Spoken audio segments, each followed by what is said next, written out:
like to say it's great to check yourself because then you have a baseline from where you're starting.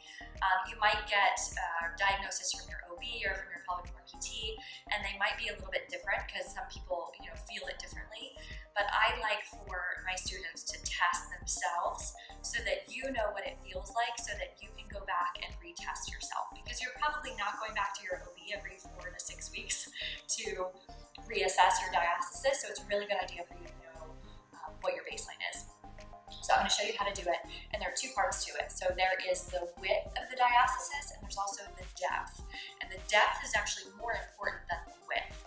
So the width is how many fingers you can fit between the muscles, and the depth is how deep it goes in towards your spine. So if you have a 4-finger width diastasis, but it's not very deep, that's actually better than a 2-finger diastasis that is very deep, that you could put your fingers really far into your core. We want the connective tissue of your core here to be like trampoline material. We want to feel some resistance there. We don't want to be able to put our fingers all the way through. All right, so I'm going to show you how to do a diastasis check. You're going to roll onto your back, bring your hips flat.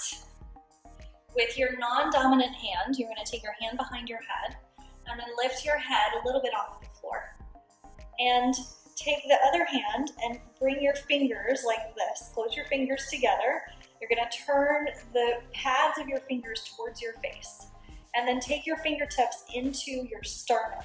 So right between your ribs, that's where your abs actually start. And then start to move down your core, moving the fingers from side to side and seeing if you feel any ridges on either side, or if your fingers go down into your belly, right? So you might feel more width in one area or more depth in one area than the other. So you're just going to work your way all the way down behind the belly button, all the way down to your pubic bone. So the depth of the diastasis is how deep your fingers are going into your core. So if your fingertips are going below your muscles, that's the depth. The width is how many fingers you can fit between the muscles.